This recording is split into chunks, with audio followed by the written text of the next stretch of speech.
¿Traes el gimbal para irlo poniendo? A ver si le ganamos. Pues el 40%. Tenemos 40% de batería. Yo creo que sí Con 40% lo...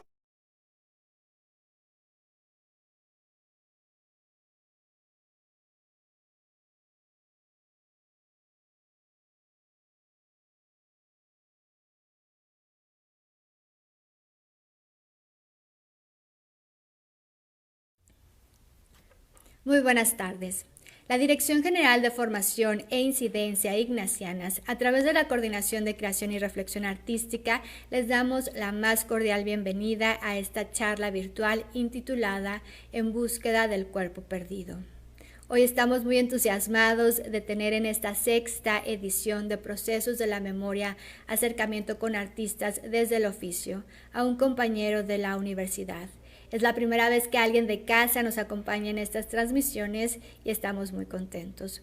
Muchísimas gracias, Juan Carlos, por estar acá con nosotros en esta tarde. Muchísimas gracias, Miguel, también por dar seguimiento a este proyecto.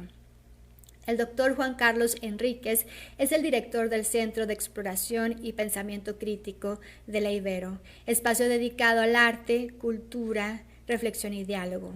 Las y los invitamos a que sigan sus actividades. En lo personal me da mucho gusto y me entusiasma mucho esta plática, ya que el SEX pronto abrirá sus puertas a una exposición intitulada No tocar lo que los ojos palpan, del jesuita artista Miguel Aguayo, quien lamentablemente falleció el año pasado. Quisiera citar las palabras del padre Humberto Posada, quien alguna vez se refirió a la obra de arte. El vínculo con la obra de arte permite que el receptor la haga suya, por la respuesta emocionada que aquella le arrebata, las más de las veces por los senderos de la identificación no necesariamente accesibles. Sin duda creo que eso es lo que sucede cuando uno se expone a la obra literaria y pictórica de Miguel Aguayo. Sin más preámbulo, bienvenidas y bienvenidos a esta sexta edición de Procesos de la Memoria. Quisiera agradecer en nombre de todas mis compañeras y mis compañeros de la coordinación el que estén con nosotros en esta tarde y en todas nuestras actividades virtuales. Les recordamos que estaremos muy al pendiente de sus preguntas, de sus aportaciones en la cajita de comentarios. Como ya es tradición, las y los invitamos a ver el video de introducción de nuestra galería Andrea Pozzo. Esperamos pronto poder abrir ya las puertas para más exposiciones y eventos. Gracias.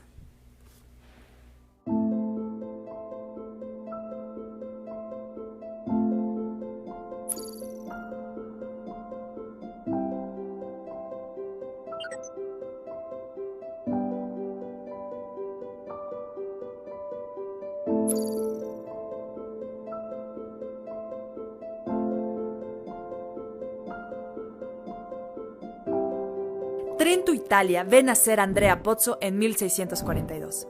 Jesuita, pintor, arquitecto, escultor, grabador, maestro, cuadraturista, tratadista y gran pensador del siglo XVII y XVIII.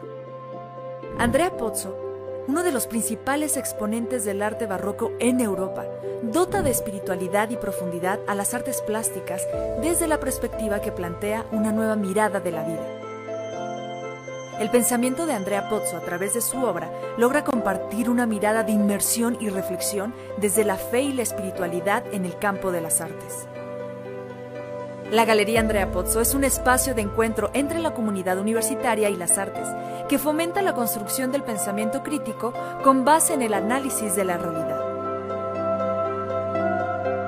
Esta galería presenta exposiciones de talla nacional e internacional con distintos lenguajes visuales que comunican el pensamiento universitario jesuita como eje de educación y formación con incidencia responsable y social.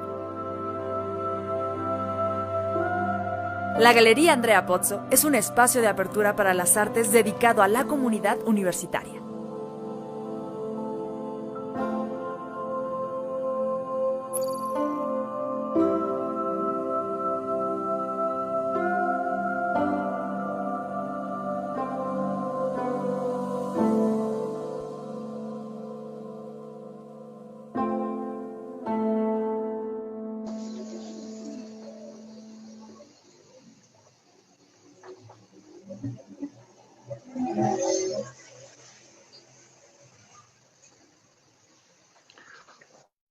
Muy buenas tardes, amigos, amigas de la Universidad Iberoamericana. Estamos en otro programa más de procesos de la memoria.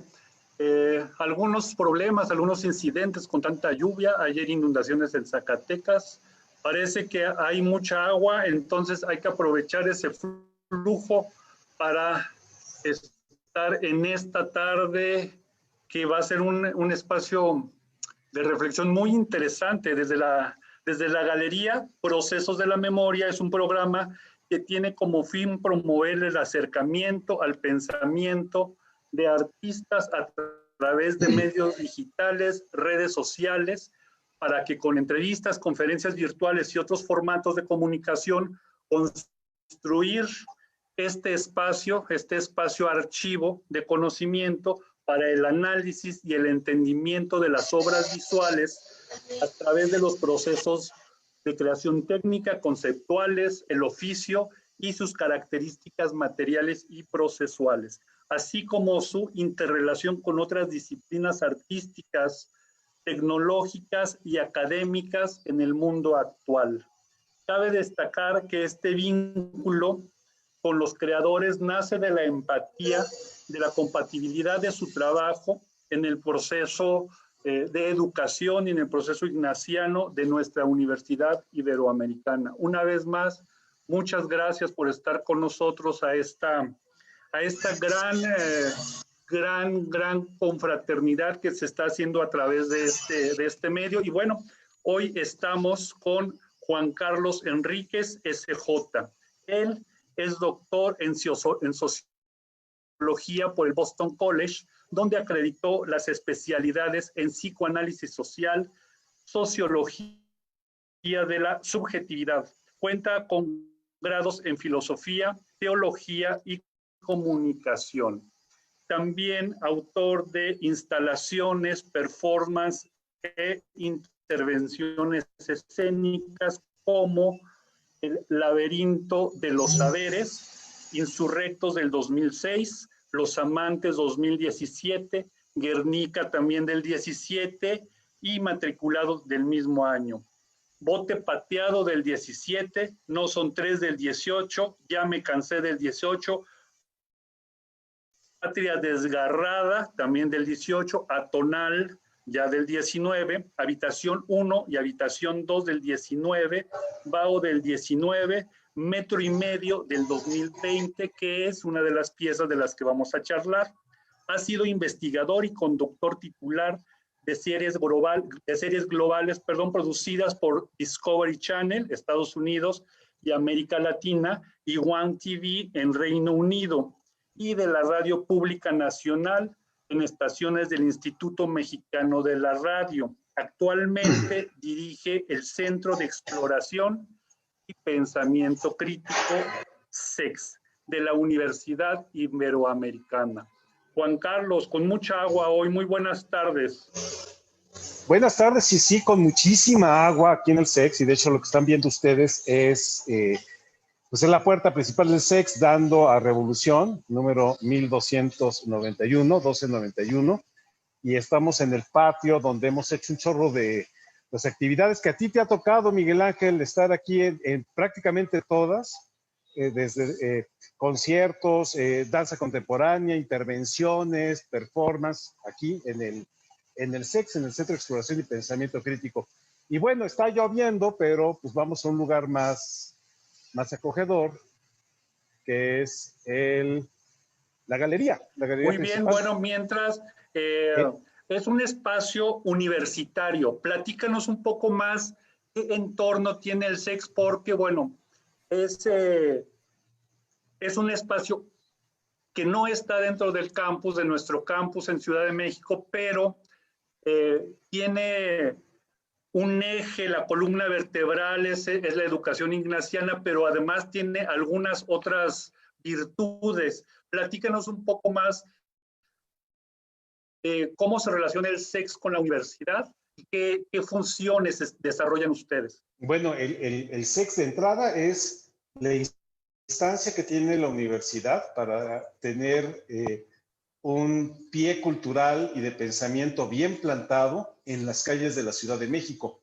Y con esto pues se cristaliza un deseo que desde la Fundación del Ibero tenemos, que es estar presente con los ciudadanos, con las ciudadanas, con la ciudadanía completa para construir un mejor mundo en todos los sentidos y hacerlo a través de lo que genera la universidad, genera conocimiento, genera criticidad, genera arte, genera ciencia, pero sobre todo genera comunidades y comunidades de sentido. Entonces, en el SEX se dan cita a estas actividades, es su propósito. Y bien lo dices, esto está vinculado a el modo de ser ignaciano, esto que llamamos la espiritualidad ignaciana, o la herencia jesuita de la educación en México, que es ante todo exploratoria, fronteriza, porque está buscando las posibilidades de lo real, no está partiendo de los conocimientos, sino que está en búsqueda de aquello que nos permita transformar la realidad hacia aquello que las distintas generaciones van deseando y van atisbando. Entonces, el centro, si quisiéramos explicar en una palabra, pues sí, es un centro cultural, pero con una aproximación muy original, y esa aproximación es generar un pensamiento entusiasmante, un pensamiento crítico, propositivo, constructor de una utopía nueva que nos permita reelaborar la convivencia humana. Oye, en ese sentido, bueno, también en alguna entrevista o en las pláticas también a propósito de este espacio, hay una palabra que creo que es fundamental, que es discernimiento, que es un espacio de discernimiento, de aproximación a obras, pero no es una aproximación a las obras de una manera, digamos, coloquial, más ligera. ¿Qué sería este discernimiento? ¿Cómo funcionaría el mecanismo del SEX para construir estos discernimientos? Sí, bueno, la palabra discernimiento en lenguaje coloquial significa separar, es como son los cernidores, ¿no? Los cernidores de las mamás, de las abuelas o de los panaderos, o de los que hacen hasta pizza, en donde ponen la harina y pues la van cerniendo para separar la buena harina de los grumos, o sea, lo que es de lo que no es, pues, para ponerlo. Porque pues nosotros mismos vamos confundiendo lo que vamos deseando y lo que vamos queriendo, y una vez que podemos separar, vamos encontrando aquello que efectivamente andamos buscando. Entonces, cuando decimos un pensamiento crítico, es un pensamiento que tiene la habilidad de tomar una cierta distancia con lo conocido, con lo establecido, con la zona más cómoda, y esa distancia le permite ver con más claridad aquello que es de lo que no es tanto, ¿no? Entonces, por eso el discernimiento y la criticidad, la mirada crítica, van de la mano. Solo que hay una diferencia. La mirada crítica en sí misma lo que hace es que separa, y separa de una manera casi que neutral. En cambio, el discernimiento sí supone un punto de referencia, y ese punto de referencia es la intuición de una plenitud, ¿no? Ante eso no somos neutrales, y es la plenitud en todo, en las relaciones humanas, en las relaciones sociales, la plenitud en lo que podemos ser como mujeres y hombres. Y entonces esto sería... Eso es lo que nos va bañando. Okay. Bueno, a propósito de tanta agua, oye, este separar, elegir, es también en el sentido nutricio, emocional, psicológico, intelectual, o tiene que ver con algo en especial? Tiene que ver con el deseo, Miguel Ángel. O sea, tiene que ver con el redescubrimiento del deseo. Y aquí sí, bueno, implica una crítica. Las sociedades, lo primero que inhiben es el deseo. En el momento en que estipulan una forma, un estado de las cosas, pues van inhibiendo, van cambiando los deseos más hondos de las personas por pseudo deseos o por quereres, ¿no? Quiero unos zapatos nuevos, quiero esto, quiero aquello, pero son cosas muy fugaces. Lo que queda sepultado es el profundo deseo. No es que te lo repriman otros, tú mismo lo tienes sepultado. Entonces, cuando hablamos de vamos en búsqueda del deseo, pues sí es un viaje interior muy intenso, porque se trata de descubrir eso que nosotros mismos tenemos oculto para nosotros mismos. ¿Qué es lo que en el fondo deseamos? ¿Qué es lo que en el fondo queremos como horizonte? ¿Qué es lo que intuimos que nos da sentido en la existencia? Entonces, esa es la zona de los deseos profundos. Hacia ahí se encamina la acción del discernimiento ignaciano. Ok, entonces... Desde San Ignacio, por cierto, esto no es ninguna teoría sociológica ni política, estamos hablando de un método espiritual fundamentalmente, pero que se aplica a todas las competencias humanas. A ver, explícanos, por favor, cómo desde ese corpus espiritual que genera San Ignacio se vierte en la educación, cómo nos llega y cómo podemos contemplarlo en las acciones ignacianas. Fíjate que curiosamente San Ignacio, de las primeras obras que va a fundar, van a ser obras secundariamente educativas, pero primariamente colegiales. ¿A qué me refiero? Lo primero que va a buscar es abrir colegios, es decir, es la colectividad de la inteligencia para buscar y encontrar aquello que queremos como humanidad. Él le va a llamar buscar y encontrar la voluntad de Dios en nuestras vidas. Pero la traducción actual sería eso, es vamos buscando juntos, con todas nuestras potencias, con nuestra creatividad, con nuestra inteligencia, con nuestro saber, con nuestras inquietudes, con todo lo que tenemos y poseemos, vamos buscando con ahínco eso que tanto deseamos. Como actividad primaria son los colegios. Ahora, ¿qué hacen los colegios durante su búsqueda? Pues lo que van haciendo es que van encontrando, van enseñando, van formando a otros para que continúen la búsqueda. Por eso lo que digo es, primero es el colegio, después es su docencia. O sea, no es la educación por la educación, sino es la búsqueda que llama, que requiere la educación. Entonces, en ese sentido, lo que desarrollamos en la Universidad Iberoamericana serían medios para acercarse de una manera más profunda a estas realidades, a estos ríos. Sí, definitivamente, porque entonces lo que ha hecho la Universidad Iberoamericana, pero no solamente la Iberoamericana es la expresión del siglo XX de esta tradición. Pero si nos vamos atrás, pues, vayámonos al colegio de Pátzcuaro, vayámonos al colegio de Puebla, por supuesto al colegio de San Ildefonso en la Ciudad de México, en el centro histórico, y vas a encontrar que lo que está en el centro es la realidad con todas sus contradicciones, con sus ambivalencias. Eso es lo que está en el centro. No es la verdad consagrada dentro de un libro, sino es la pregunta de la realidad.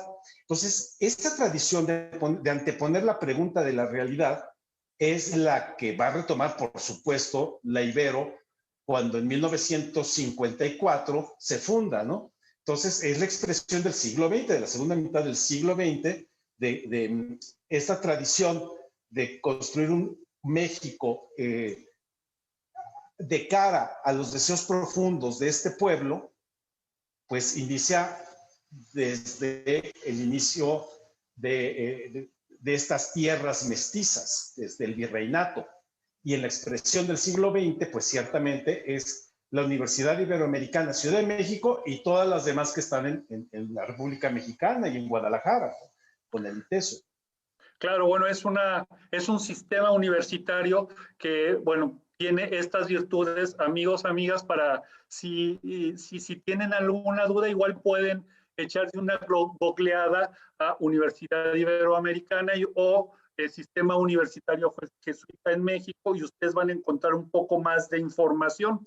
Ahora, el SEX, ¿cómo retoma todo eso? Porque es algo complejo, es una complejidad dentro de una complejidad, como diría un jesuita como Chardin, decía ahí, las complejidades.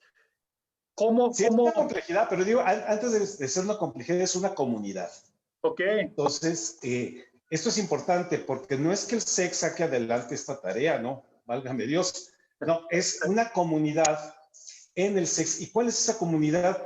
Pues la comunidad de los universitarios, de las personas universitarias, de esta Ibero en concreto y de otras Iberos en el país que ya tienen el método, ya tienen la mirada, ya tienen el modo para contagiar esto al resto de la ciudad. El SEC pone la plataforma y pone el método. Es un método que es original, es multidisciplinario, es decir, aborda un problema desde los saberes más inusitados que nos podamos imaginar, ¿no? Okay. Es deconstructivo, va desensamblando, ¿no? Va analizando. Es un método, por último, es un método utópico que está poniendo por encima el mundo que deseamos y no el mundo como está, no el mundo al que nos plegamos, sino el mundo que deseamos, ¿no? Entonces, sí es una complejidad. ¿Cómo lo hacemos? Pues a través de actividades, como son, por ejemplo, en este sitio tenemos, además de salones para el encuentro y además de tener un teatro, tenemos 4 galerías. Para nosotros el arte, la expresión humana es importantísima. Y contamos con 4 espacios galerísticos. De hecho, estoy yo en la puerta de la galería principal, ¿no? Muerto de frío a mis espaldas, okay, y del calor de las luces internas enfrente de mí. Pero son 4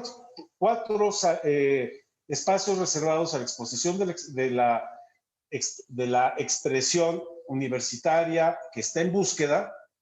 Y también tenemos una caja negra, un black box, un teatro negro, donde también exploramos en términos escénicos esa misma expresión. Oye, antes, para que no te me vayas a enfriar, te voy a dar ahí la gripe. Nada más el aire. El aire, por favor, platícame. Es un lugar en donde puede ir todo mundo, se cobran las galerías. Ahí tienen un patio que tienen un mural estupendo. Platícanos. Te lo voy a mostrar porque ya se nos fue la lluvia. Perfecto. Entonces, ahí te va. Si es que para la encuentro. Nuestros amigos que están en otros lados, en otras ciudades, y cuando tengan la oportunidad de estar en Ciudad de México, pues visiten el SEC, que como les comenta Juan Carlos, hay 4 galerías y que están permanentemente en servicio. Entonces, como ustedes ven, ahí está Este es un mural donde vemos, por ejemplo, la acción de la Iberoamericana. Estas son alumnas de la Prepa Ibero. Es la Prepa Ibero haciendo un acto de afirmación por la pluralidad y por la igualdad de hombres y mujeres en todas sus expresiones y orientaciones posibles. Tenemos una gran pantalla donde hemos proyectado cine en la noche al aire libre y otro tipo de expresiones audiovisuales. Es una casa antigua que hemos adaptado, sobre todo este gran patio que ven ustedes. Este patio está pensado para tener actividades, sobre todo escénicas. Digamos, es un teatro al aire libre, ¿no?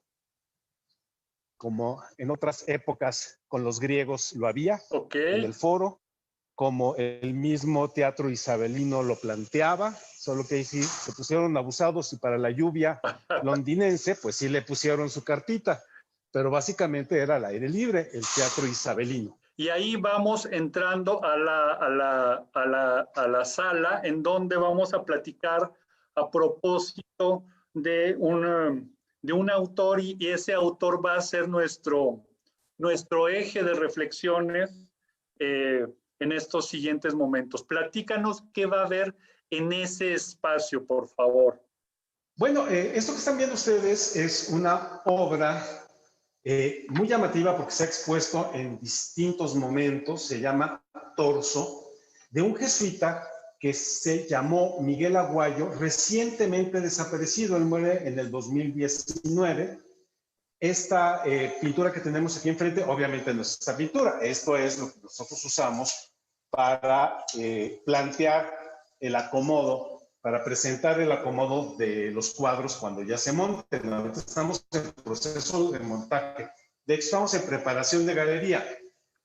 Entonces, van a estar viendo ahorita gente que se está escondiendo de ustedes, pero no es que sean tímidos, están trabajando en otras cosas. Bueno, es que además hay una cosa, amigos, amigas, esto es con toda la intención de que ustedes vean un poquito de lo que hay tras el trabajo de una exposición en el SEX.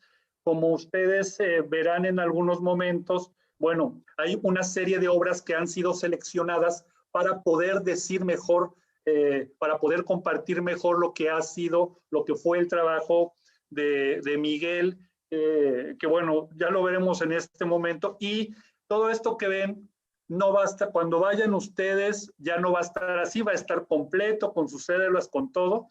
Y lo interesante es ver cómo se construye esto. ¿Qué más han construido aparte de, bueno, de la pintada y todo esto con la obra de Miguel? Bueno, a ver, lo primero es, aquí tenemos a alguien de operaciones, un técnico de operaciones que nos ha apoyado, se llama Ángel. Que se va, Ángel. Alguna muestra de los cuadros que vamos a mostrar de Miguel Aguayo, son impresiones para ver dónde se van a colocar. Este momento se llama, aquí está caminando Lorena, que es gestora cultural del SEX, y en esta aula lo que vamos a presentar es una colección de este pintor, este artista complejo, muy complejo, Miguel Aguayo Urbina, nacido en 1934, y que es de los, yo diría, es quizás el único jesuita del siglo XX que cultivó varias artes al mismo tiempo a nivel mundial, y ciertamente de los últimos renacentistas mexicanos. ¿A qué me refiero con este mote de renacentista mexicano? Cultivó distintas disciplinas artísticas. No únicamente se dedicó a la pintura, que las exposiciones sobre su pintura, hizo escultura, hizo música, escribió poesía hasta el último día de su vida, escribió novela, ensayo, y en una de esas hasta bailó. Okay. Estamos hablando de un artista muy complejo, muy comprometido con el discurso, con lo mucho que él sabía que tenía que decir. Decía que esta parte tiene su encanto. Yo, en mi experiencia como galerista, les puedo decir que a una galería no hay que visitarla una vez. Entre más se familiariza uno con la obra y con los espacios, más encanto y más entrañable se vuelve la obra. En esta misma galería estaba expuesto anteriormente Renato Garza Cervera, un artista mexicano contemporáneo, escultor y ceramista. Y una cerámica muy provocadora de temas actuales, y uno diría, bueno, si ya la he visto una vez no tienes que verla. Yo les puedo asegurar que siendo esta en mi casa de trabajo, pues yo venía prácticamente todos los días y le descubría algo nuevo. Vamos a seguirnos paseando. Ahorita estamos en el proceso de pintura. Entonces están preparando los muros de donde van a caer las obras. Por ejemplo, en esta galería tiene 6 salas. Es una galería de 6 salas. Hemos pasado ya por 2 salas. Esta es la sala número 3, en donde vamos a presentar este cuadro que es muy grande.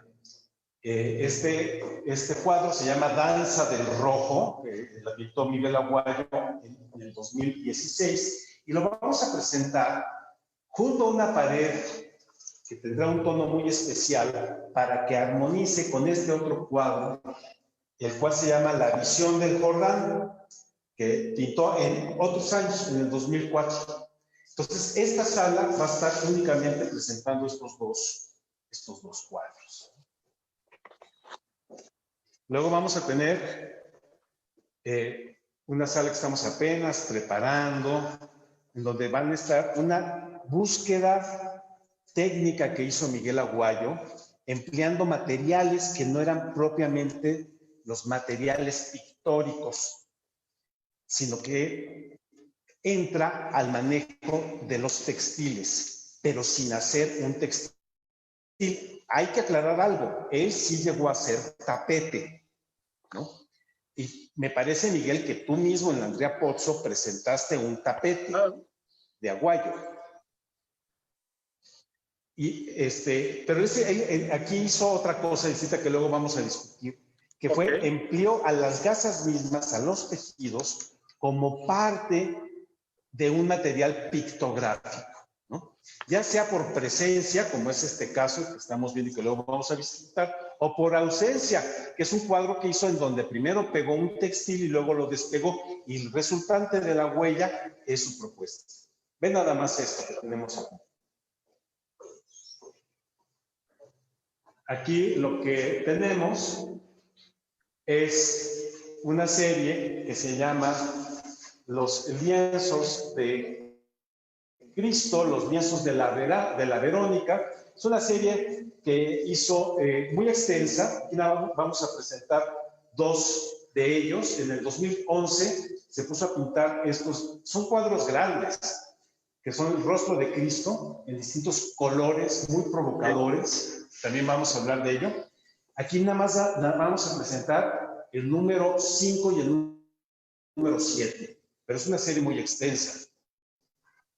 Entonces, pues estos son, bueno, rápidamente te voy a presentar este del que te hablaba, que así como las gasas te presentan la presencia del textil manejado como material pictórico, y en cambio, este que van a ver acá, darle la vuelta, este que está acá, ajá, ¿ves estos filamentos? Se llama relato del augur. Emplea textiles, pero no deja los textiles, los arranca, y la huella que dejan esos textiles, esos hilos que fueron puestos ahí, esa huella es la que te deja. O sea, él está manejándose con contrastes, presencias, ausencias, tonos oscuros, tonos claros. Es parte del lenguaje de la búsqueda de este autor. Y ahora sí, pues si gustas, vamos conversando. Yo tengo muy poco que decir, porque en realidad hay que decirlo al público que nos está viendo. Tú presentaste en Andrea Pozzo muchos de los cuadros que se están presentando acá, entonces estás muy familiarizado como curador con la obra de Aguayo, lo cual va a ser muy interesante cuando platiquemos sobre la relevancia de Miguel. Ok, pues bueno, mira, vamos a empezar ahora sí por el principio en este recorrido de sala. La historia de Miguel, bueno, como artista, tiene mucho tiempo, fue un hombre muy inquieto, pero además es sui generis en el sentido de que tiene todas estas reflexiones profundas que no son usuales. Él retoma muchas cosas. ¿Cómo empezarías a hacer el planteamiento de esta reflexión pictórica que hizo Miguel a través de los años? A ver, yo comenzaría con una frase que le gustaba decir a él, que lo decía en broma, pero que guarda mucha verdad. Él decía, para mí la pintura es mi amante fiel, la escritura es mi esposa exigente. Ok. La escritura le costó mucho trabajo, grandes batallas. Un gran lector de poesía clásica y de literatura universal, por supuesto.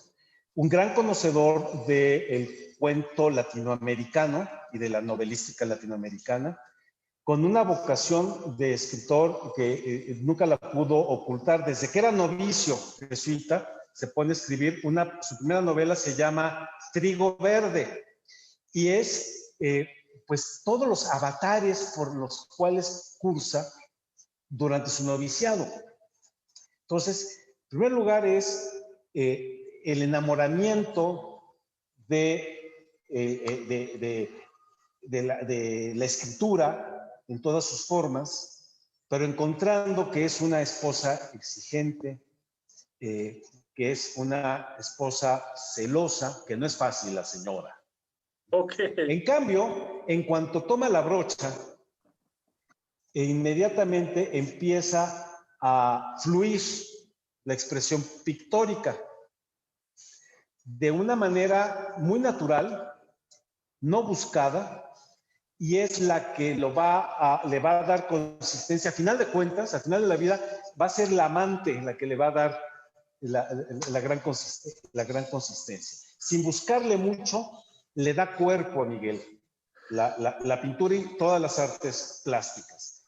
Las demás artes van a estar presentes como búsqueda, como vocación, pero ciertamente no como oficio. El gran oficio va a ser el oficio de pintar, el oficio de plasmar visualidades.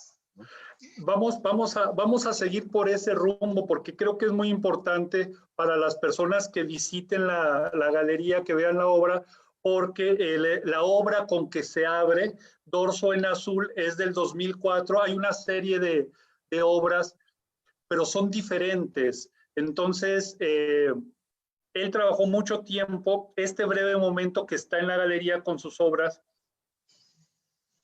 hablan de una persona muy inquieta, pero que además conoce el oficio, sabe pintar. Él se enfrenta a diversas maneras de tratamiento del óleo, de otros materiales, y termina en lo que estabas comentando, en textiles. ¿Cómo este torso que ustedes van a ver? Vamos a pasar las imágenes de las... Vamos al torso. Vamos a comentarlo. Vamos. El torso, ciertamente está fechado en el 2004, pero ahí te va. No lo hace en el 2004. Ok. El torso que estamos exhibiendo, y el único que tenemos, es esta copia que hace de sí mismo, de una de sus pinturas, que pintó hacia 1970 y algo, ¿no? No sabemos dónde está esa pintura.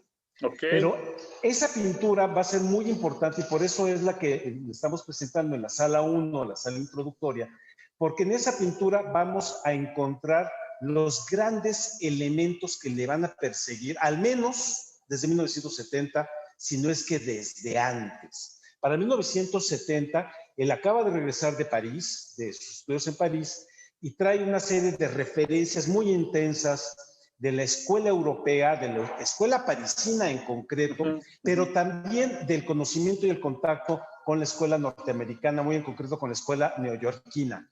El torso, que insisto, es de del año 2004, la pintura que estamos presentando aquí, tiene características que van a ser definitivas para el resto de su trayectoria. La gran característica es que usa plastas. No va a adelgazar el óleo, se la va a jugar, va a emplear plastas y plastas encimadas sobre tabla para evitar la craquelación, porque si se hubiera ido con canvas seguramente no hubiera resistido la tensión del óleo seco. Y él se niega pues a usar adelgazadores y empieza a hacer una especie como de palincesto. Ciertamente es atractivo. Vamos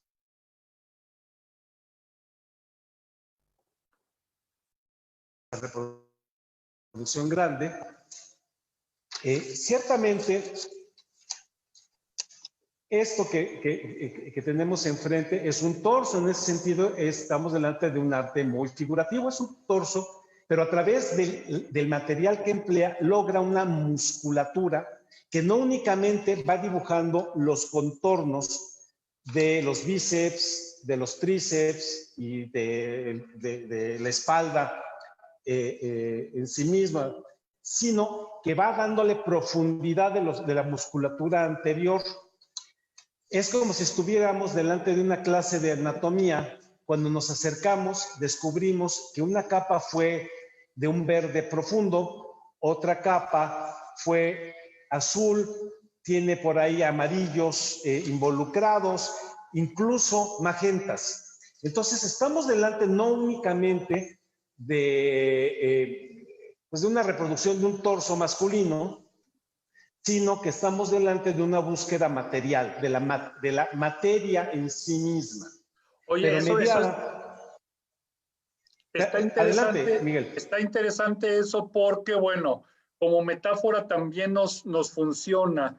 Es una musculatura visual, o sea que la obra no solamente es la representación de la figura, sino que contiene pintura, o sea, hace todo un desarrollo de color y de la forma de aplicación, etcétera. En ese sentido es en lo que les comentaba hace un momento, que es una persona, fue un artista que conocía los procesos y desarrollos técnicos.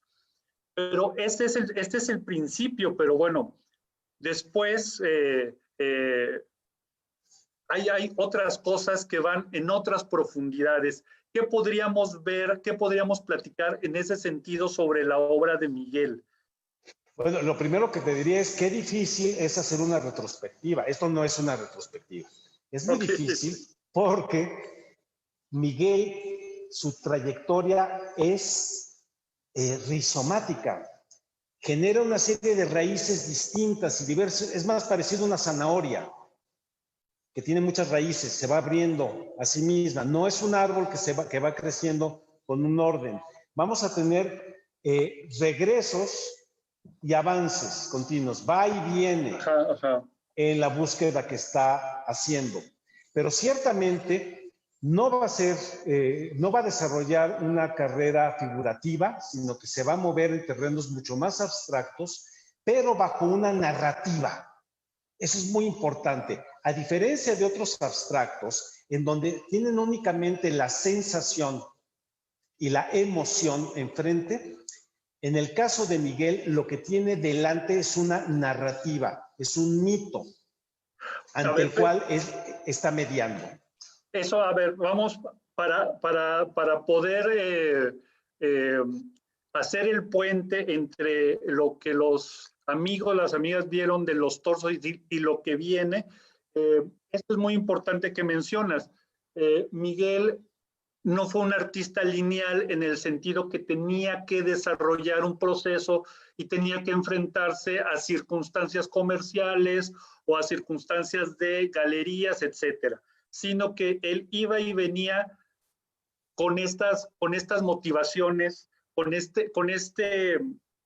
esta base de pensamiento y de espiritualidad.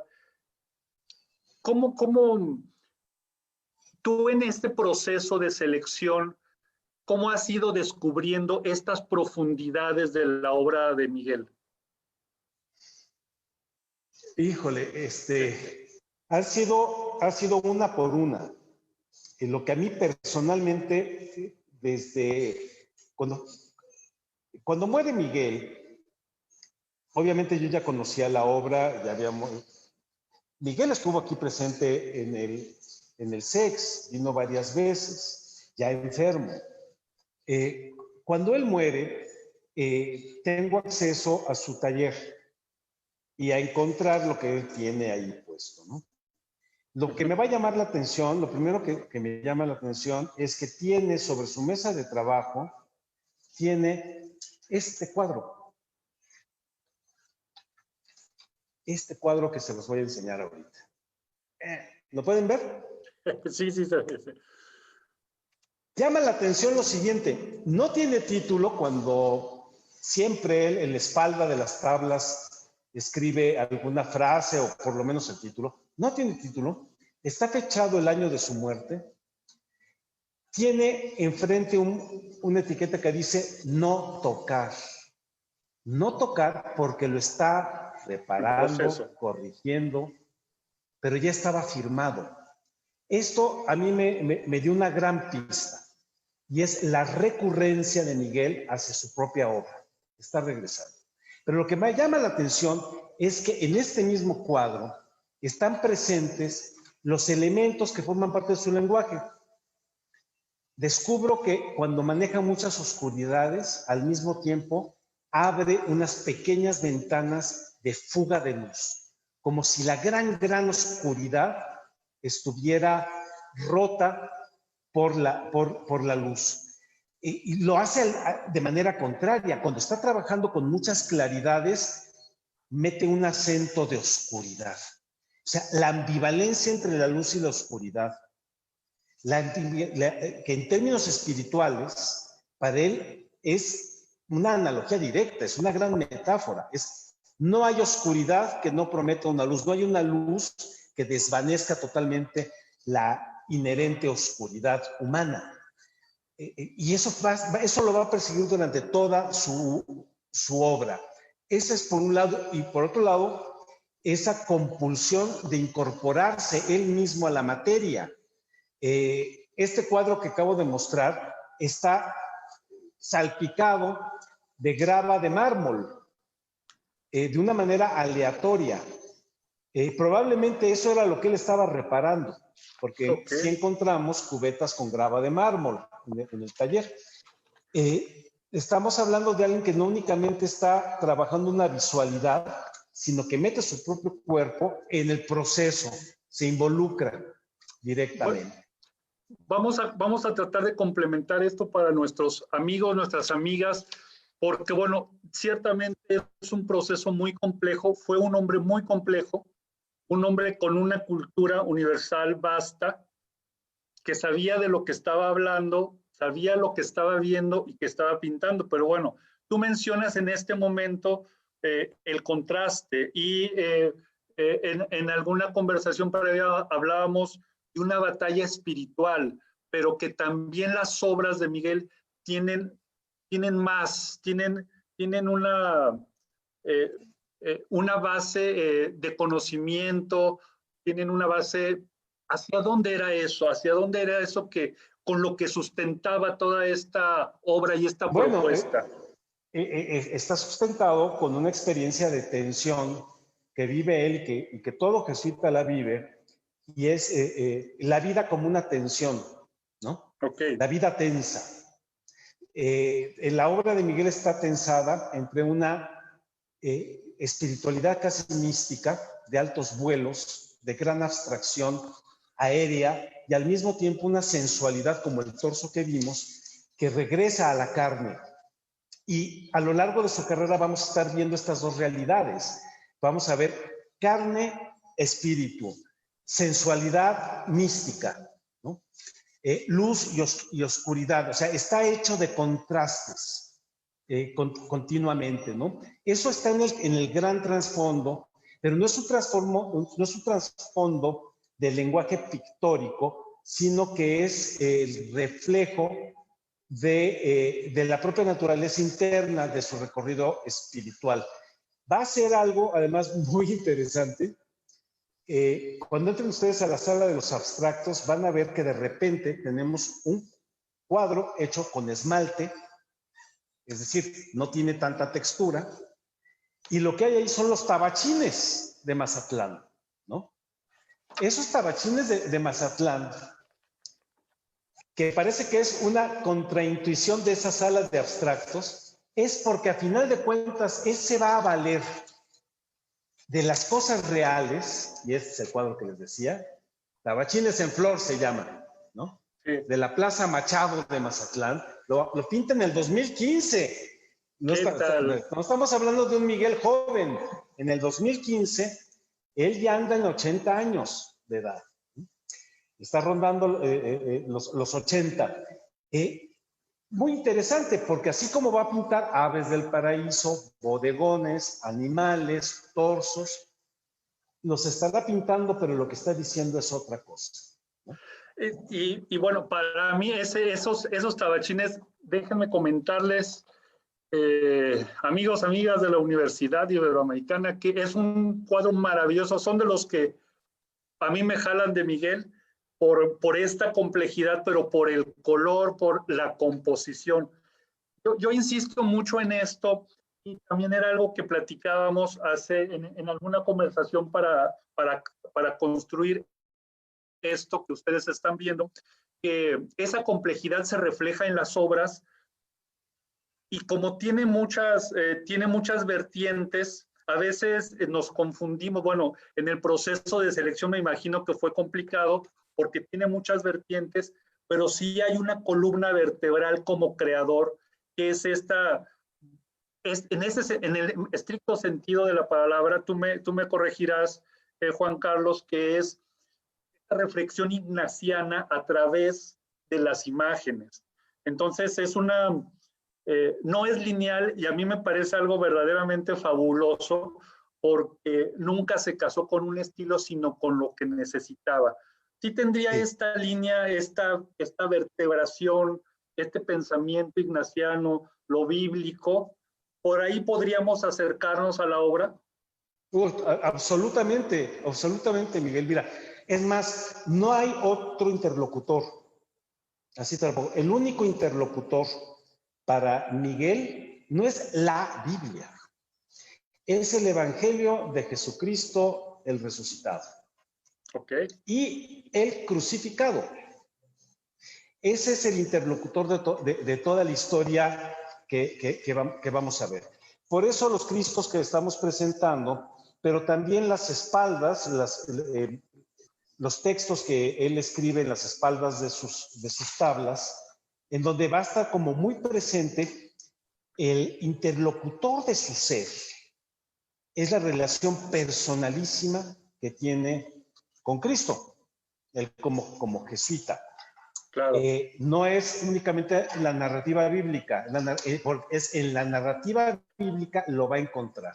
Déjame hacer un paréntesis en eso, porque es muy importante. La narrativa que él vivía con su Cristo personal no necesariamente tiene que estar reflejada en una crucifixión. Es otra cosa, porque bueno, también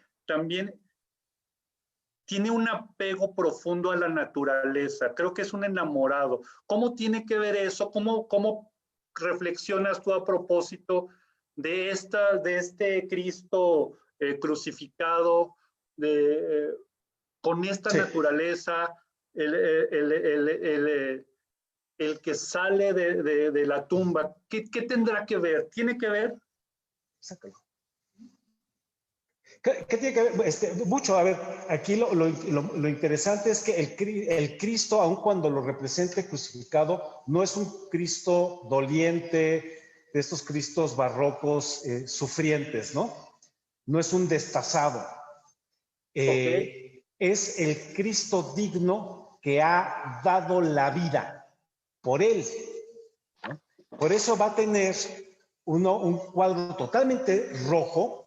Es un gran círculo rojo en donde él va a colocar un texto en el mismo título que dice: aquí mi corazón en llamas, en lo más rojo del rojo te persigo.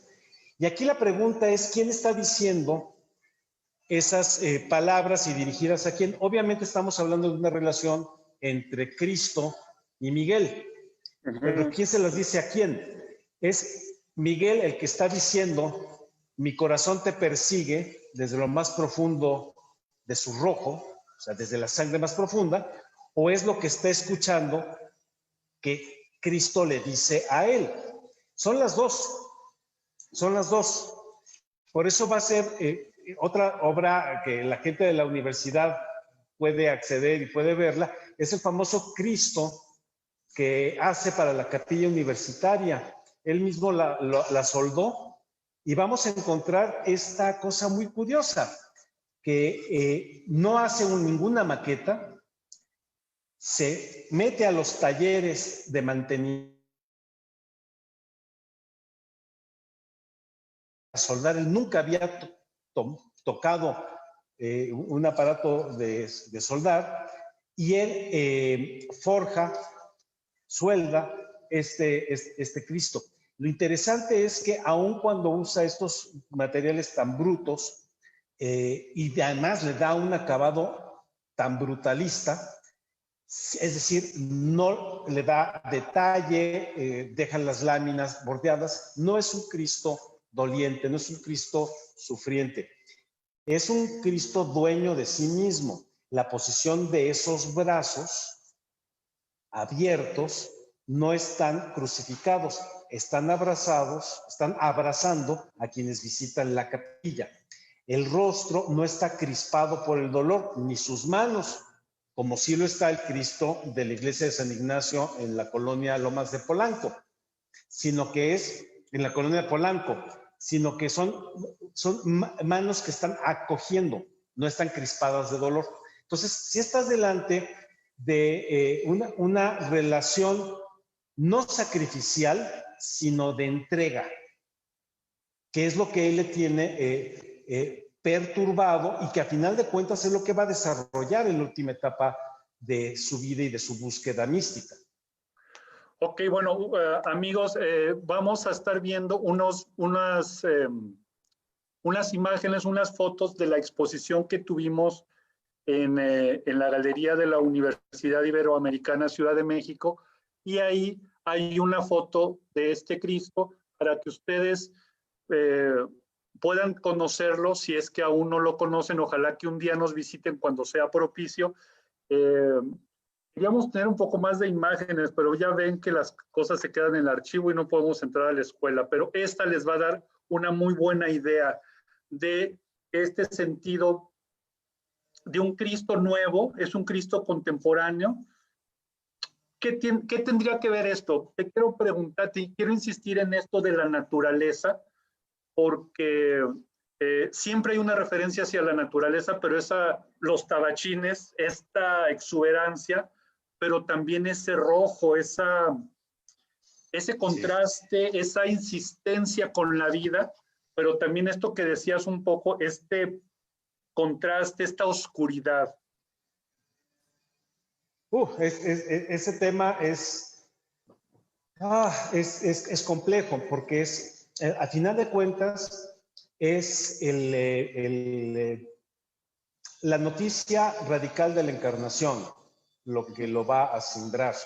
Y esto va a hacer que su obra abstracta, a diferencia de los otros abstractos mexicanos, la obra abstracta de Miguel Aguayo es altamente orgánica, es casi biológica. Esto lo vamos a ver como culmen en la producción del 2015, que es cuando empieza a trabajar el tema de las gasas. Es que esas vueltas orgánicas se zafan de toda geometría y lo que empiezan a reproducir es la génesis casi sensual, casi erótica y orgánica de la vida. En esa órbita él se está moviendo. Entonces, cuando no estamos delante de un hombre religioso que se está relacionando con el credo, no es el credo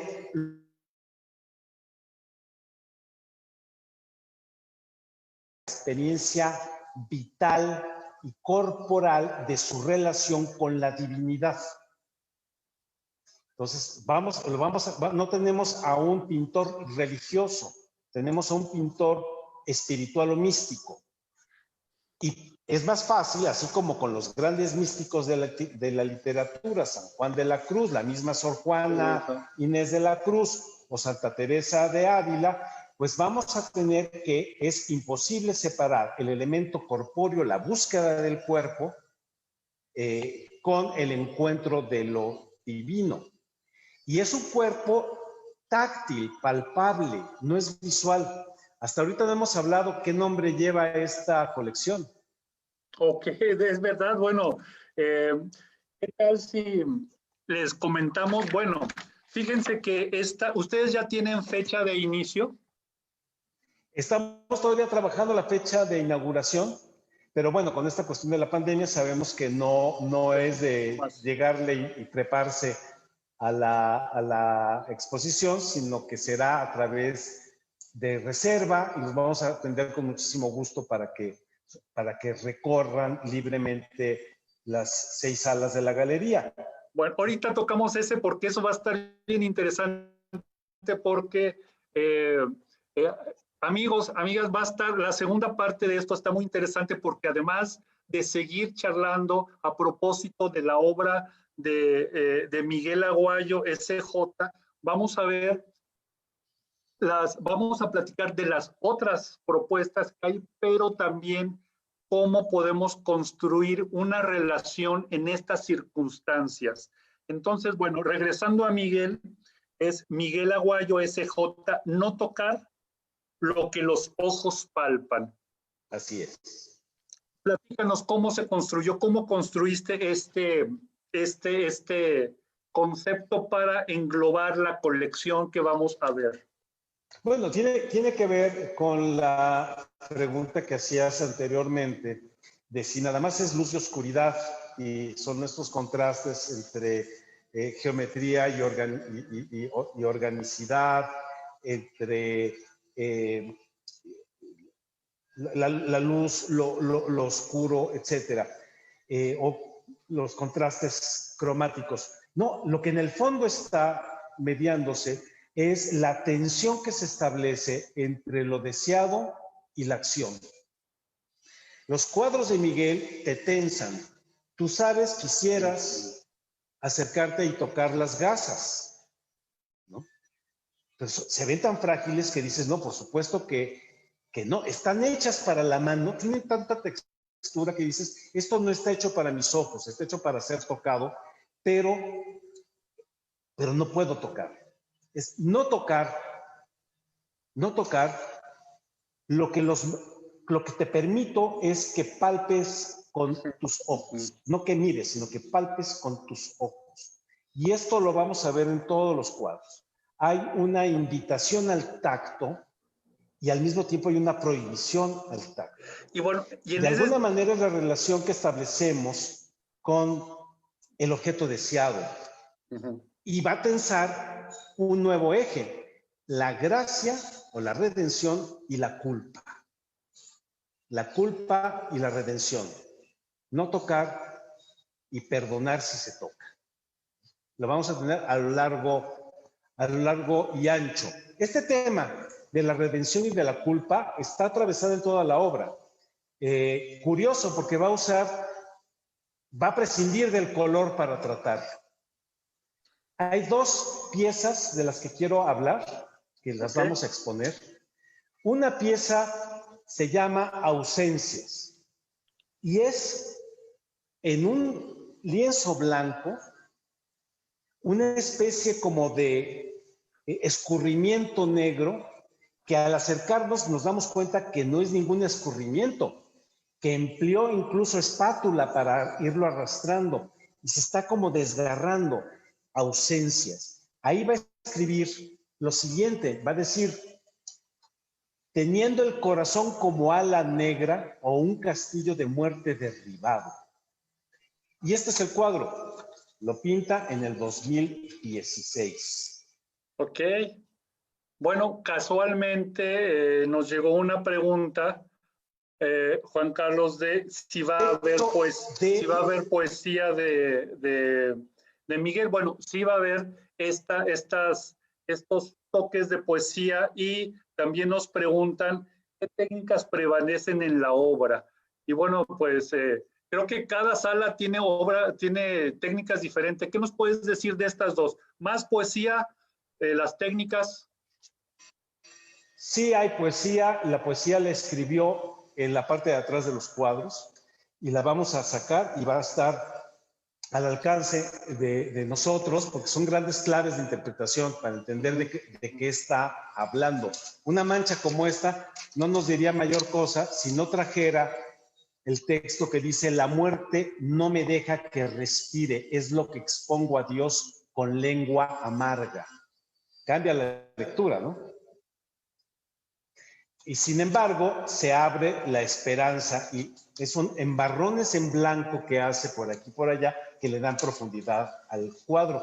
Otro cuadro que también es muy poético es La Noche Sosegada, que es un manchón negro, pero con estrellas hechas a base de mármol. ¿Va a haber poesía? Sí va a haber poesía, la poesía que él dejó, fundamentalmente. ¿Cuál era la otra pregunta, Miguel? No, bueno, era eso, era que había la técnica que ya estabas comentando y la poesía. Entonces, sí podemos... Las técnicas son muy variadas, es tan difícil organizarlo, tomar la decisión de a qué vamos a dedicar cada sala. Por técnicas hubiera sido imposible, por temas lo mismo, pero sí podíamos reunirlos por los temas que está abrazando. Entonces, una técnica, la técnica mixta que usa al emplear la mixta de textiles con acrílicos, en el caso de la sala que tenemos reservada para las gasas, hay un tema que los está coordinando y ese gran tema que los coordina es lo orgánico. Lo va a representar a través de las flores, pero son flores altamente sensuales, ¿no?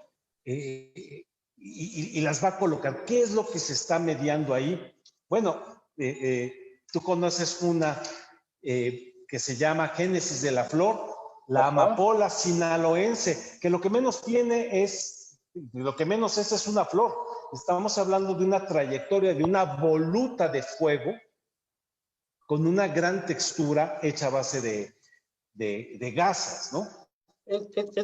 En la obra de Miguel en ese sentido siempre es una referencia muy amplia a todo su conocimiento de su experiencia. Es una obra en ese sentido extraordinariamente sensual, todos los sentidos que nos involucra, pero también extraordinariamente, y eso creo que es difícil de lograr, muy intelectual, a mí me sorprende la vastedad con la que podemos acercarnos a las obras de Miguel a propósito de las metáforas con otros artistas, que conoció a un gran número de artistas en su vida, incluso sí. con Pollock tuvo encuentros con la poesía. Bueno, lo que mencionabas de Miguel sí es una obra compleja, y amigos, es una obra extraordinariamente bella en el sentido más sencillo y más complejo. Entonces, por favor, tenemos que ir a conocer estas obras porque realmente se la van a pasar, van a tener un tiempo muy intenso de contemplación. Pero además, ya al final de la charla les daremos los tips de todas las exposiciones que hay, pero además, en esta circunstancia, Juan Carlos, hay una serie de asegúnes de cómo estar ahí, cómo la tecnología nos va a ayudar, porque bueno, tenemos dos videos que nos prepararon sobre el acercamiento a la obra. ¿Qué te parece si le pedimos a nuestro compañero Luis que corra el video de Génesis de la Flor y tú nos vas platicando estas activaciones, cómo va a ser este encuentro con la tecnología, con todo esto que es Miguel y además las otras obras? Adelante, con mucho gusto. Tú me dices cuándo comienzo, porque yo no estoy viendo lo que están transmitiendo. Tú sigue, por favor, platicando sobre esto. Y ya se cayó la cámara. Ya nos caímos.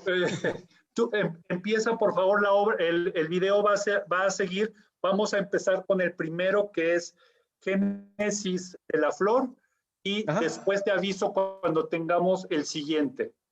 Ok, lo que pasa es que Génesis de la Flor es una serie de distintos cuadros. Vamos a tener por lo menos, nosotros vamos a presentar una que se llama Amapola Sinaloense. ¿Qué podemos decir de Génesis de la Flor? Génesis de la Flor es un cuadro con muchísima textura. A través de la textura y de los dobleces de esto que pareciera que es una amapola, lo que va logrando es una especie de voluta de fuego a través de los naranjas, de los rojos profundos, de los amarillos, una especie de flamazo. Pero es un flamazo que en lugar de levantarse, tiene una dirección y es una dirección descendente. El modo como él la concibe es una composición vertical, es una diagonal descendente, donde todo el peso lo tiene en la parte inferior derecha. Y vemos, si están viendo allá en casita, ¿Se está viendo el video? Sí. Tiene una dirección. Y la dirección es de la parte superior izquierda hacia la parte inferior derecha. Esa es la dirección. ¿Y por qué lo intuimos? Porque el gran peso del volumen lo carga la parte inferior derecha, ¿no?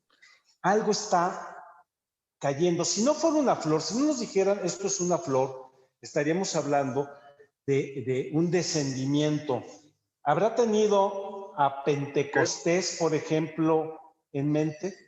Es decir, al descendimiento del fuego de Dios sobre él mismo, algo que lo abraza con S, que lo abraza con Z.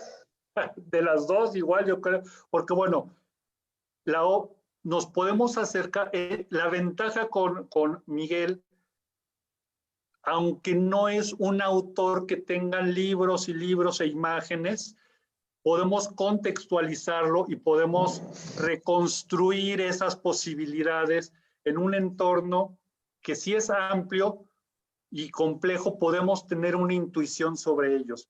Pero a ver, es la obra. ¿Cómo juega? Es la obra, y tú preguntabas por la tecnología, ¿verdad? Sí, a eso iba. ¿Cómo juega esa percepción que estamos viendo en el video, en esos detalles, con las circunstancias, bueno, con la obra, con la tecnología de los ojos mecánicos, pero además de las circunstancias de salud, de las circunstancias que, bueno, que todos conocemos?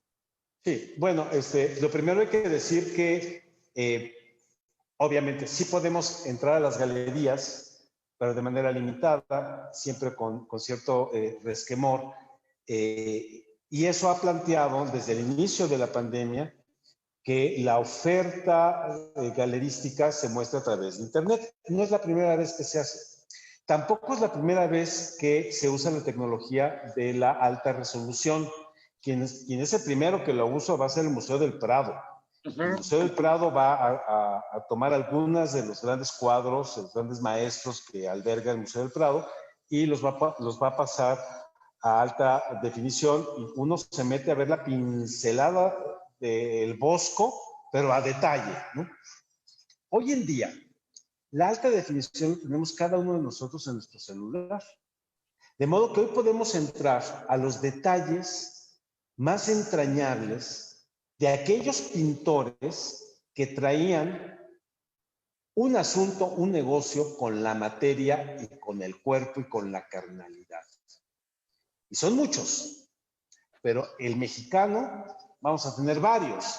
Desde mi punto de vista, va a ser, bueno, por supuesto, Siqueiros, un maestro muy admirado por Aguayo, y ciertamente Aguayo.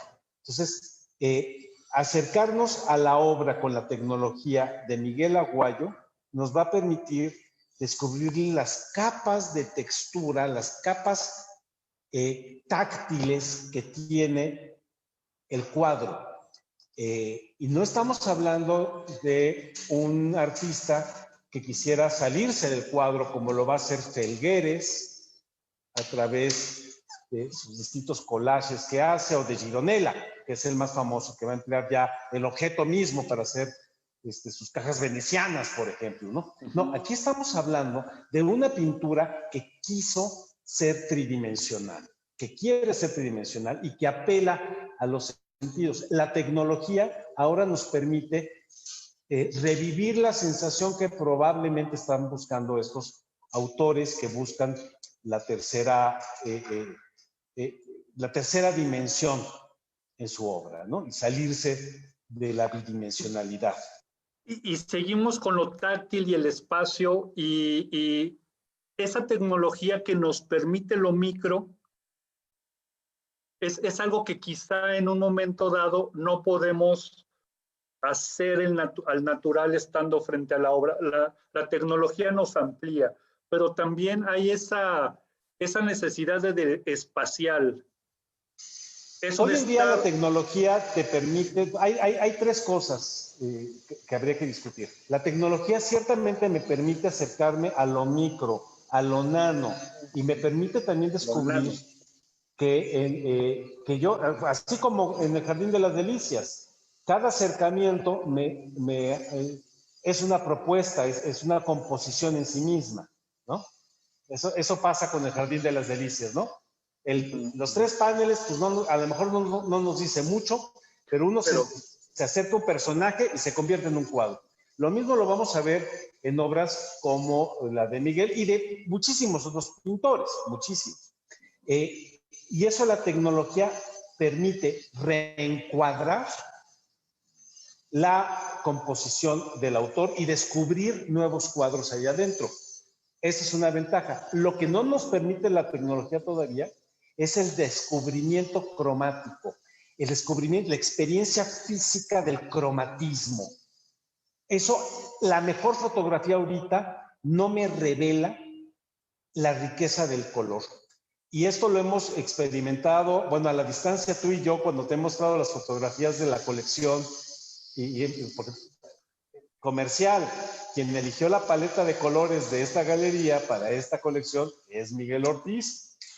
Pero no es fácil porque una cosa es lo que la fotografía del cuadro dice y otra cosa muy distinta es cuando uno está delante del cuadro. O sea, la experiencia cromática, la experiencia del color para autores tan ricos como Aguayo y los de su generación, a final de cuentas, ¿no? Por supuesto, el maestro Mongunte pues, va a ser el gran maestro del cromatismo.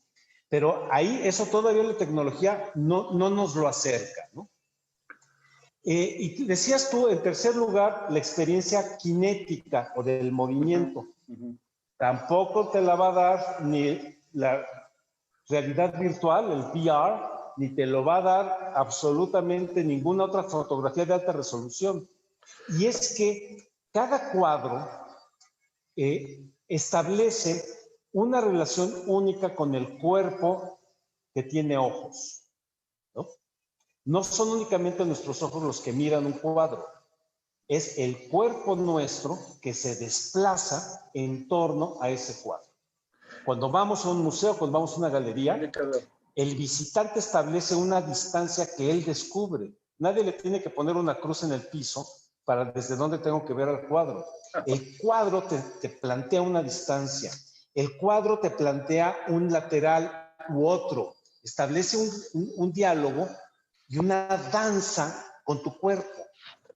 Entonces, no estamos delante de una propuesta visual en la pintura. Estamos delante, sobre todo en formatos medianos, y por supuesto en los grandes, estás delante de una provocación cinética, una provocación a tu cuerpo en movimiento. Es tan importante entrar a una galería porque me puedo desplazar en ella. Es tan importante saber dónde se coloca un cuadro y dónde se coloca el otro, porque un cuerpo se va a desplazar entre esos dos y van a despertar una nueva narrativa. Inevitablemente necesitamos enfrentarnos a la obra, a ver la materialidad, a ver la huella que ha dejado el artista en cada una de estas piezas. Hay algunas preguntas, déjame que propongo que mientras te platico las preguntas, te las comparto, pasamos el siguiente video en este sentido de acercamiento de las nanoreflexiones a partir de los ojos mecánicos, que es Ventana a la Profecía. Si nos ayudas, Luis, para pasar este video, y mientras tanto, creo que les agradecemos mucho que nos sigan y que nos pregunten, porque esta es una de las formas que nos podemos comunicar y que ustedes pueden conocer un poco más sobre el pensamiento y las actividades del SEX. Por ejemplo, bueno, a ver, lo de la poesía ya la comentamos. Dice Víctor, En el campo de las artes y en la Compañía de Jesús, ¿qué representa la obra de Miguel Aguayo S.J.? Representa algo muy entrañable. Para la Compañía de Jesús, Miguel Aguayo es lo que muy raramente se da en una vocación jesuítica, que es la vocación hacia la expresión. Vamos a encontrar grandes misioneros, grandes activistas sociales, grandes pastores, literatos, teólogos, científicos, y se dan. Lo que es muy raro es la vocación artística, o sea, el talante, el genio artístico de corte renacentista, que es este que decíamos al inicio, o sea, el artista completo, multidimensional, ese es muy raro. Entonces, la pérdida del último de los mohicanos, nosotros, pues es tremenda. Es tremenda porque no hay nada que nos asegure, no hay nada que nos prometa que va a volver a ver otro hijo de Ignacio con estas habilidades, con esta tensión interna, con este desgarre íntimo, que nos lo comunique y que establezca con el público vasto, que establezca una interpelación como lo hacen estos artistas religiosos, ¿no? Entonces, bueno, la pérdida es mayúscula, por eso también esta exposición de no tocar lo que los ojos palpan es un homenaje, es un memorial que celebra esta cosa extraña, esta piedra única que fue Miguel Aguayo y que nos recuerda que esas piedras únicas somos cada uno de nosotros. También somos irrepetibles en lo nuestro. Entonces, bueno, es una cima en ese sentido en el pensamiento ignaciano en México, la obra de Miguel. En ese sentido, bueno, es fundamental en este momento. Sí, absolutamente, porque en este momento es más oportuno que nunca, porque este es un momento en que tenemos que reconciliar. Estamos tan desgarrados con esta falta de futuro, con esta incertidumbre en la que estamos, con este acortamiento de plenitud que se nos pone enfrente, ¿no? Estamos tan desgarrados por ello que el que tengamos una propuesta que nos reconcilia con la naturaleza última de nuestro cuerpo, de nuestra corporalidad, y que nos recuerda que esa naturaleza última no es la corporalidad, sino es la comunión con lo trascendente. Eso es una muy buena noticia, lo hace tremendamente oportuno. Nos recuerda que somos trascendentes, no únicamente somos víctimas de un virus. Ok. ¿No? Sino que nuestro cuerpo flagelado tiene un destino glorioso de resurrección hoy, no en el momento de nuestra muerte. Bueno, entonces cada una de las obras es fundamental en ese sentido de poder reflexionar como las obras de muchos otros artistas, pero en este caso seguir contextualizándolo en su entorno y también ahorita me acuerdo, se me había olvidado mencionarlo, que fue un profesor de muchos años en la universidad. Sí, y de una gran cercanía. Fue un hombre muy comprometido y pues muy trabajador en ese sentido. Déjame hacerte la siguiente pregunta de Alfonso, que dice, ¿es posible reconocer diferentes autores en los cuadros que se ven? ¿Son influencias de sus contemporáneos o quizá homenajes?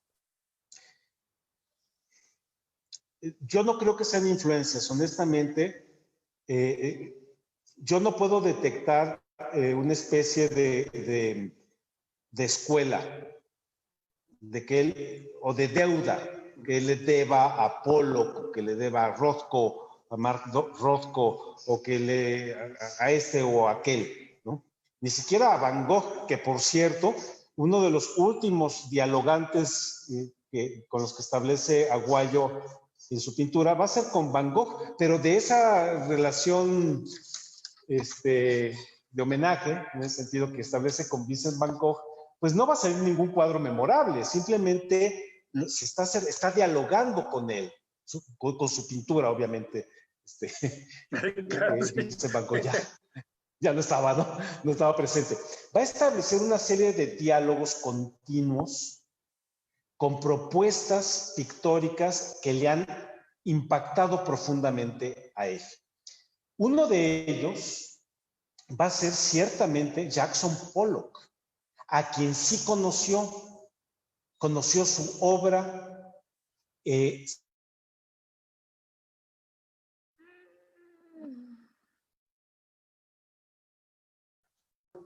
no le va a imitar la parte abstracta, le va a imitar el involucramiento de su propio cuerpo. ¿Cuándo vamos a ver clarísimo el diálogo con Pollock? Pues en la obra tan tardía, por ejemplo, en los lienzos de Cristo. En los lienzos de la Verónica, vamos a ver una serie de chorros de esmalte de distintos colores muy parecidos a los que avienta de manera azarosa Jackson Pollock. Pero no se va a ir a ese abstraccionismo o expresionismo abstracto, furioso, incluso delirante de Pollock, sino que lo va a concretar en el rostro de Cristo, en el rostro de la Verónica, pero atrás definitivamente ese chorreo de esmalte, pues es la pintura automotora que le aprendió a Pollock. ¿Con qué se quedó de Pollock? Con el involucramiento de su propio cuerpo en la obra. No está pintando a distancia, se está embarrando con su propia obra. Vamos a tener otro gran dialogante, que va a ser Mark Rothko, y tú mencionabas La ventana a la profecía, que nos recuerda estas geometrías a base de rectángulos que va a trabajar Pollock, pero hay una gran diferencia. Pollock lo que hace es que está jugando, el tema principal de Rothko, perdón, es el juego de los colores, es el cromatismo, es la posibilidad expresiva de los colores, ciertamente con unas proporciones que le dan una configuración muy peculiar. En el caso de Miguel, cuando retoma en Ventana de la Profecía, que es esta, que tenemos aquí enfrente, aquí ya no estamos delante únicamente del color, sino que estamos delante de una especie de monolito, es una especie de escritura prehistórica, totémica. Quien está haciendo los textos de esta colección dice que son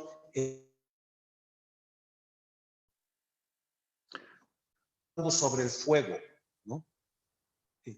Tiene textura, tiene grava de mármol. O sea, no estás delante de una copia de Rothko, estás delante de un homenaje, un diálogo establecido con Rothko, pero para decir algo muy propio de Miguel, que es su relación con la materia, en esa tensión espiritual, ¿no? Es el azoro del misterio. En ese sentido, incorporaba a sus dialogantes. Sí. Y desarrollaba esta conversación. Una pregunta, vamos a dar esta pregunta y luego vamos a hablar un poco más de ya para ir cerrando, sobre las otras actividades del SEX, porque tienen muchísimas cosas ahí. Si ustedes nos han seguido, amigos, amigas, tenemos ligas sobre las actividades del SEX y de su página principal ahí en nuestro muro. Si todavía no saben algo que vaya a pasar, ahí búsquenla y lo van a encontrar. Víctor nos pregunta, Víctor Máximo, hubo una entrevista en la galería Andrea Pozzo SJ, en la que el padre Miguel Aguayo SJ afirmaba que en la pintura hablaba de cruz a cruz en la aplicación del color. ¿Cómo se muestra en las obras de Aguayo SJ esa conversación interior? Híjole, es que ese es el azoro y la gran ancla en la vida de Miguel Aguayo es el asombro, el arresto que le causa de que la divinidad crucificada le habla a su propia humanidad también crucificada. Esa es la expresión a la que se refiere Víctor, de cruz a cruz. Y eso pues rompe el paradigma, porque eso te coloca a ti mismo como un crucificado, es decir, como en el patos humano. Cada persona humana vive un patos, le va a tocar su San Quintín, ¿no? Le va a llover, o le ha llovido varias veces, pero no nos libramos de la tormenta existencial. O sea, el sufrimiento está presente y forma parte, no es un episodio, está incorporado en nuestra esencia. Bueno, pues así de incorporada a la esencia es la relación con lo trascendente. Entonces, cuando él dice de cruz a cruz, está estableciendo algo desde lo cual se funda un tipo de relación muy distinta a la relación de la bondad, ¿no? Un Dios bondadoso, ¿no? Pancósmico, ecológico, que me mira a mí una criatura como podría ser un bonito venadito, y me contempla y yo lo contemplo. Y de repente puede haber un accidente y me come el lobo. La narrativa de la relación con la divinidad, en el caso de Miguel, es totalmente radical. No, señores, lo que media en la relación es el pathos, es la pasión, ¿no? Es el sufrimiento, ¿no? Ahora, no se está regodeando en el sufrimiento, está reconociéndose en ese pathos. Por eso, vamos a volver a esta cuadro rojo, en donde precisamente lo que va a buscar va a ser la consonancia con la danza de ese rojo, ¿no? Esto que él escribía: mi corazón en llamas, en lo más rojo del rojo te persigo. No es un rojo enamorado, sino que es un rojo en llamas, es un rojo en patos, ¿no? Es enfrentarse, es un enfrentamiento y es reconocer la naturaleza de este mundo. Exacto. Es reconocer la naturaleza de este mundo sin juzgarla y encontrar en este mundo, con su naturaleza muy contradictoria, muy conflictiva, encontrar que es en esta historia donde se da la redención, no es en otra, es en esta. No es a pesar de esta, sino es para esta historia, desde dentro de esta historia.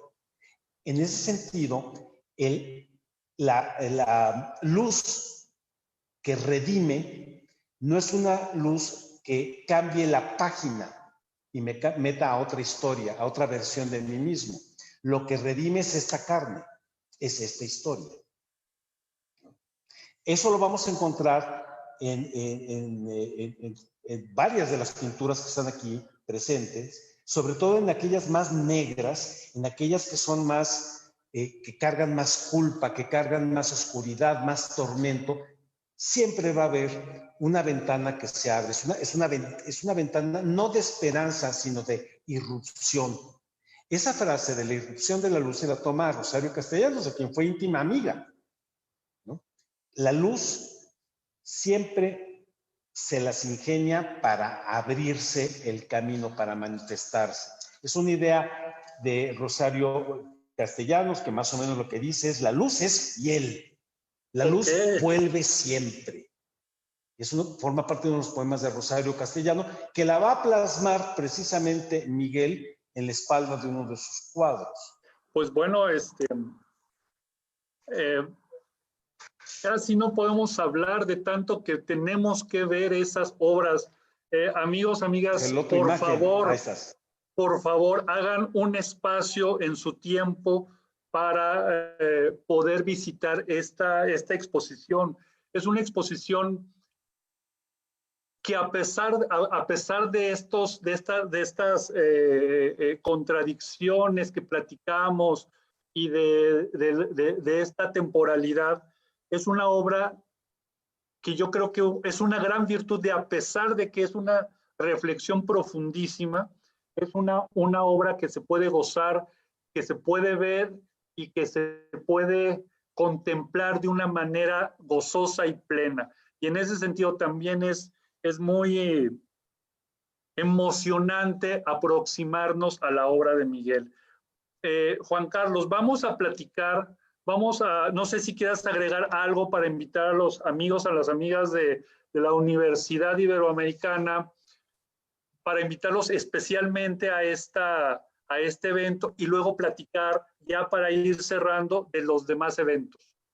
Pues nada, que se contacten con nosotros, porque el modo como como vamos a ingresar a esta galería va a ser entrando en contacto directo primero con nosotros para abrirles una cita, para recibirlos como debe ser, y a cuerpo de reina y de rey. Okay.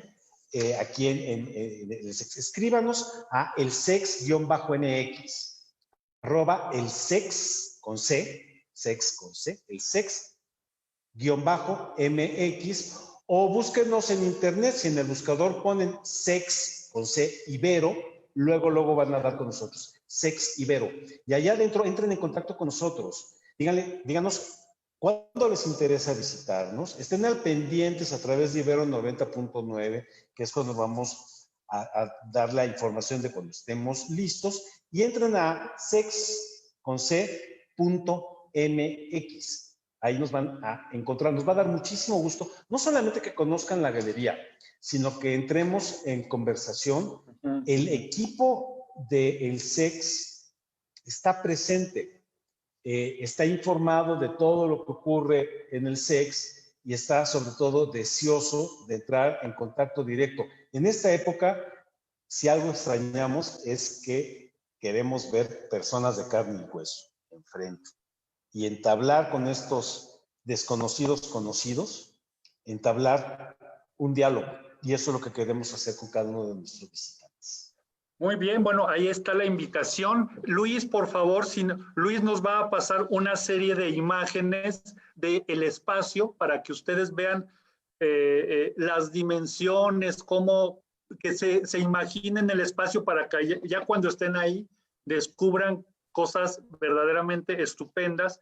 Y después de esto vamos a ver unas imágenes de eventos que ha habido para que también vean que se pone bien ahí en el SEX.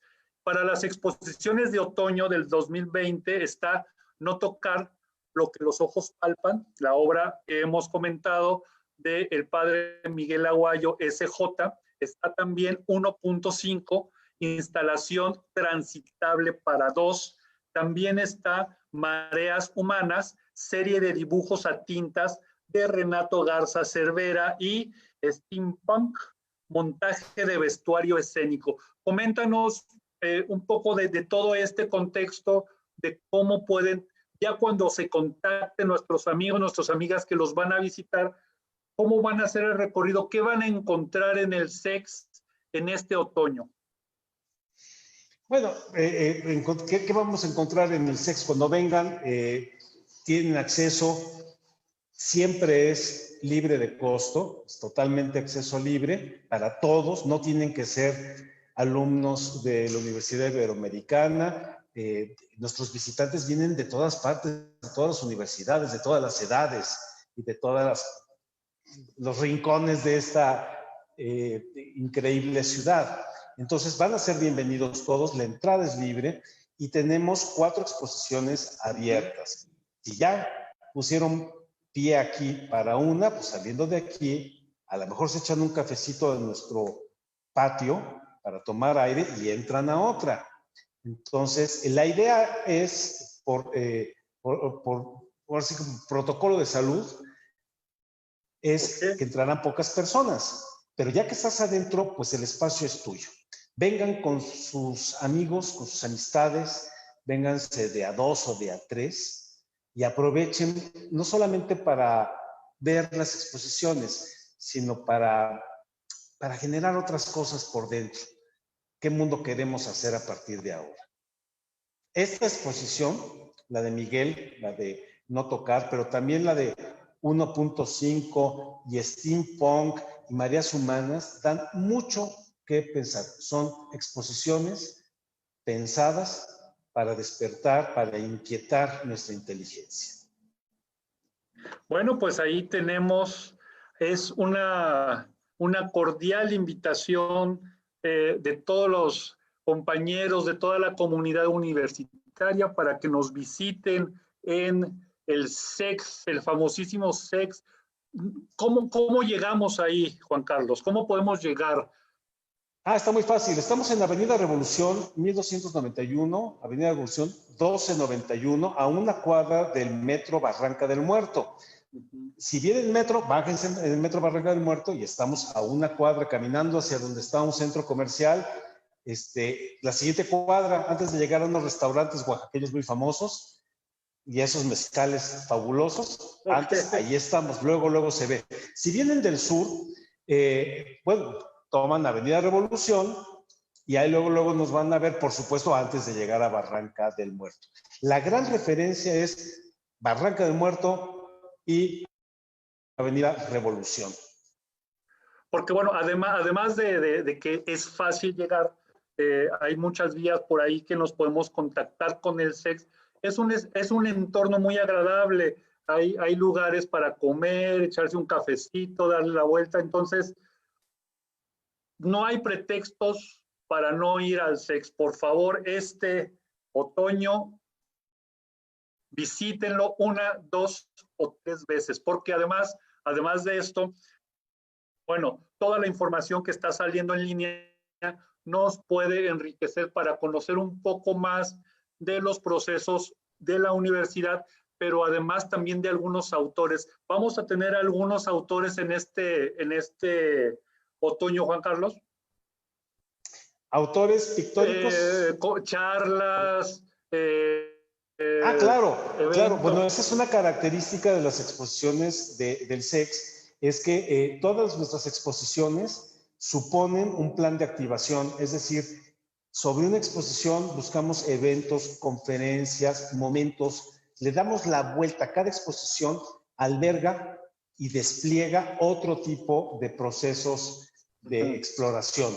Entonces, por supuesto, aquí adentro de No Tocar, pues vamos a hablar de muchísimas cosas. Por ejemplo, vamos hablando de ese periodo tan fructífero para la plástica mexicana, de estos pintores que al día de hoy andan en sus 80, rozando 90 años. Es una generación muy importante. ¿Qué les tocó vivir a ellos? ¿Por qué son tan disímbolos? ¿Por qué algunos hicieron escuela, la famosa escuela de la ruptura, y otros no? ¿Cuál fue la relación que tuvieron con las artes escritas, con la literatura? Todos ellos tienen una relación particular con las letras. Entonces, esa va a ser una de las tantas activaciones que vamos a tener en No Tocar.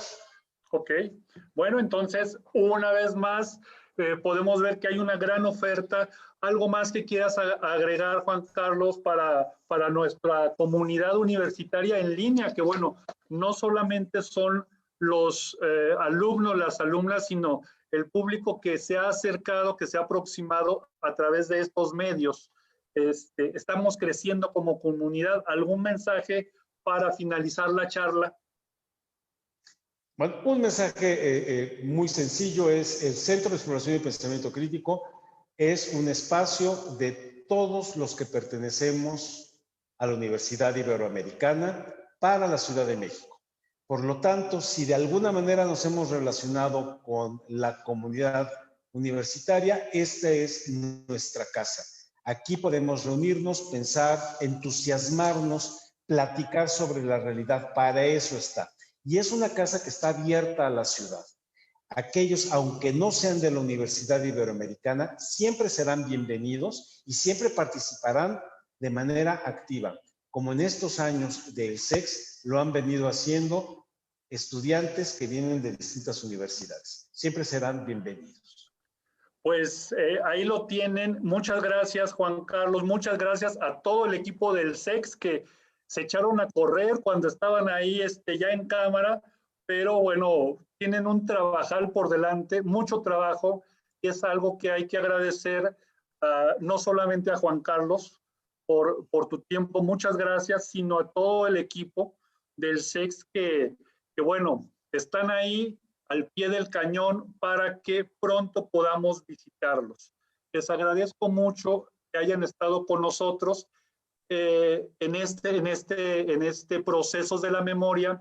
El próximo evento es el 24, ya les haremos llegar su invitación, y un evento antes, el día 22, en Encuentros, vamos a hablar sobre el ballet y la danza. Les agradecemos nuevamente su atención, su paciencia y nos vemos pronto. Muy buenas noches.